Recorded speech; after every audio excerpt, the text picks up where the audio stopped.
నమస్కారం. మన్నెంలో news breaking అప్డేట్స్కు స్వాగతం.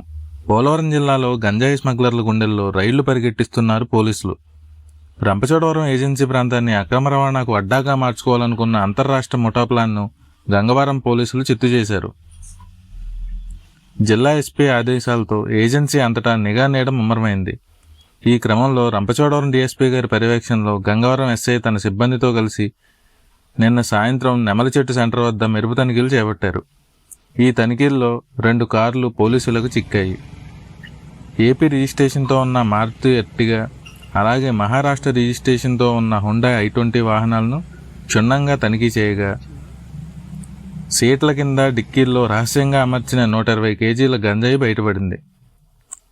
మార్కెట్లో దీని విలువ సుమారు 60 లక్షల రూపాయల వరకు ఉంటుందని అధికారులు అంచనా వేస్తున్నారు. ఈ అక్రమ రవాణా వెనుక పెద్ద నెట్వర్కే ఉన్నట్లు పోలీసులు గుర్తించారు. పట్టుబడిన 5 ముద్దాయిల్లో 4 మహారాష్ట్రకి చెందినవారు కాగా ఒకరు కాకినాడ జిల్లా జగ్గంపేట చెందిన వ్యక్తిగా నిర్ధారించారు. వీరి నుండి 5 సెల్ ఫోన్లు, గంజాయి తరలిస్తున్న 2 కార్లను స్వాధీనం చేసుకున్నారు. ముఠా సభ్యులను అరెస్టు చేసి రిమాండ్కు తరలించారు.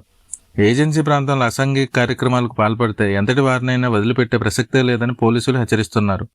స్పీకర్ ఆదేశాల మేరకు రంపచోడవరం డీఎస్పీ గారి పర్యవేక్షణలో మాకు రాబడిన సమాచారం మేరకు అడతేగల సిఐ గారి ఇన్స్ట్రక్షన్స్ మేరకు మేము మా సిబ్బంది కలిసి గంగవరం పోలీస్ స్టేషన్ పరిధిలో గల గంగవరం విలేజ్ అవుట్స్కట్స్ లో మేము వెహికల్ చేస్తుంటే 2 వెహికల్స్ 2 కార్లు ఎర్టిగా కారు i20 కారు మమ్మల్ని చూసి ఆపి వాళ్ళు పారిపోతుంటే మా సిబ్బంది సాయంతో పట్టుకున్నాము.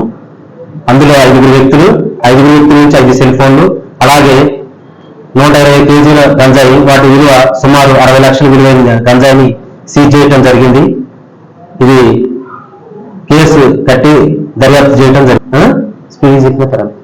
పోలవరం జిల్లా ఎస్పీ గారి ఆదేశాల మేరకు రంపచోడవరం డీఎస్పీ గారి పర్యవేక్షణలో సిఐ గారి ఆదేశాల మేరకు మాకు రాబడిన సమాచారం మేరకు గంగవరం పోలీస్ స్టేషన్ పరిధిలో గల గంగవరం విలేజ్ అవుట్స్కట్స్ లో మేము వెహికల్ చెకింగ్ చేస్తుండగా మా సిబ్బందితో కలిసి 2 వెహికల్స్ 2 కార్లు అనగా i20 అలాగే ఎర్టిగా కార్లు మమ్మల్ని చూసి దిగి పారిపోవడానికి ప్రయత్నం చేస్తే మా సిబ్బంది సాయంతో పట్టుకోవడం జరిగింది.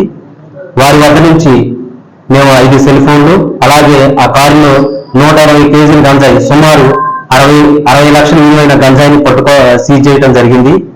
ఈ గంజాయి ఒరిస్సా రాష్ట్రంలోని చిత్రకొండ నుంచి మహారాష్ట్రకి తరలించే క్రమంలో మేము పట్టుకొని దీని మీద కేసు కట్టి దర్యాప్తు చేయడం జరుగుతుంది. మాకు మొత్తం 5 ముద్దాయిలు పట్టుకోవడం జరిగింది. 5లో 4 మహారాష్ట్రకు చెందిన వాళ్ళు, ఒకళ్ళు ఆంధ్రప్రదేశ్కి చెందిన వాళ్ళు.